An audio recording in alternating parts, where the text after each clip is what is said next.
Hello दोस्तों, कैसे हैं आप सभी लोग।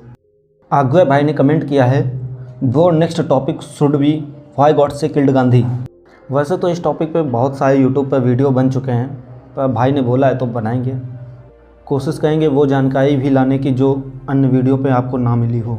नाथूराम गॉडसे का जन्म 19 मई 1910 को एक मराठी चित्पावन ब्राह्मण परिवार में हुआ था और इनकी मृत्यु 15 नवंबर 1949 में फांसी देकर हुई थी। नाथूराम गॉडसे का मानना था कि गांधी ने भारत के विभाजन के समय भारत के मुसलमानों की राजनीतिक मांगों का समर्थन किया था, जिसके चलते नारायण आप्टे तथा 6 लोगों के साथ मिलकर गॉडसे ने गांधी की हत्या की साजिश रची थी। गॉडसे ने हाई स्कूल की परीक्षा के बाद से ही आरएसएस तथा हिंदू महासभा की सदस्यता ले ली थी। 30 जनवरी शाम 4 बजे गांधी और सरदार पटेल की मीटिंग चल रही थी, जिसके बाद गांधी की नज़र घड़ी पर गई तो उन्होंने देखा कि शाम के 5 बज चुके थे।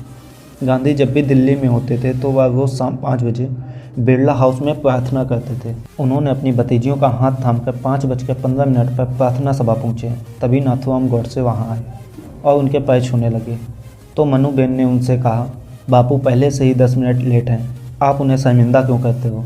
मनुबेन ने अपनी पुस्तक लास्ट ग्लिम्प्सेस ऑफ गांधी में लिखा कि गॉडसे ने उन्हें एक जोर का धक्का दिया, जिससे उनका सारा सामान ज़मीन पर बिखर गया। वह सामान उठाने के लिए जैसे ही झुकी, पीछे से गोली चलने की आवाज़ आई। मुड़कर देखा तो गांधी जी ज़मीन पर पड़े हुए थे। उन्हें अंदर ले जाया गया, लेकिन उस दिन वहाँ कोई डॉक्टर मौजूद नहीं था। बहुत सारा खून बह गया, जिसके कारण कुछ ही मिनटों में उनकी मृत्यु हो गई। बाहर नाथूराम गॉडसे अपने हाथ उठाकर पुलिस चिल्ला रहा था।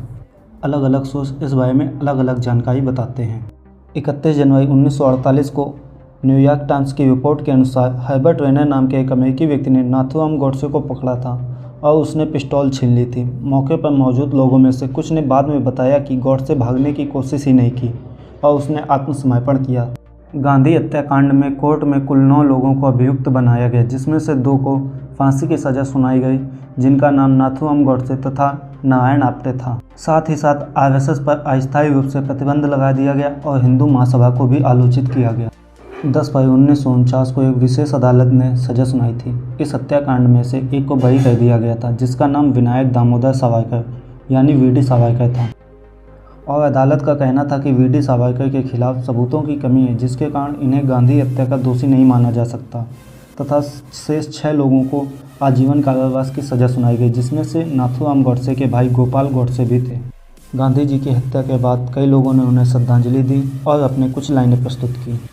जॉर्ज ऑरवेल ने गांधी की हत्या के बाद लिखा कि कोई भी गांधी के महात्मा होने के दावे को खारिज कर सकता है। हालांकि महात्मा होने का दावा उन्होंने खुद कभी नहीं किया। कोई यह भी कह सकता है कि साधुता कोई आदर्श है ही नहीं।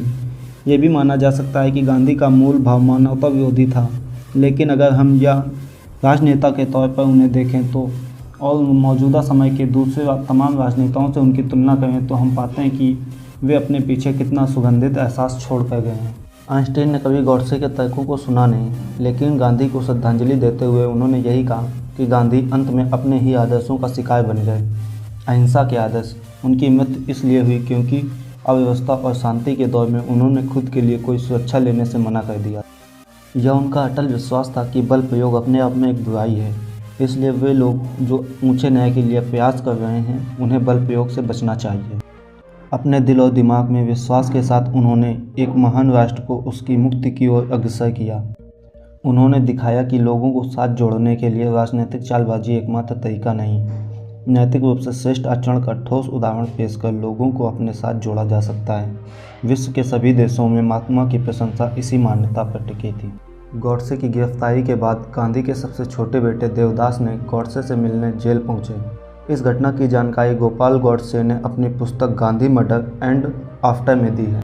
देवदास को नाथूराम गॉडसे के बारे में कुछ पता नहीं था। उन्होंने सोचा था कि कोई सिर्फ ही होगा जो गांधी को गोली चलाएगा, लेकिन जब वह हवालात पहुंचे, गॉडसे से मिले तो गॉडसे ने उन्हें देखते ही पहचान लिया और उन्होंने कहा, मैं समझता हूं आप देवदास हैं।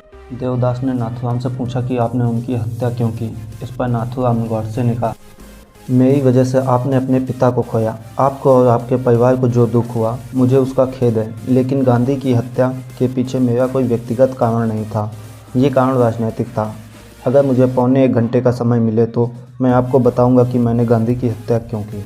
परंतु उस दिन नाथूराम गॉडसे को समय नहीं दिया गया। नाथूराम गॉडसे को फांसी की सज़ा सुनाई गई। तब उसने 6 घंटे के वक्तव्य में विस्तार से बताया कि गांधी की हत्या के पीछे क्या कारण था।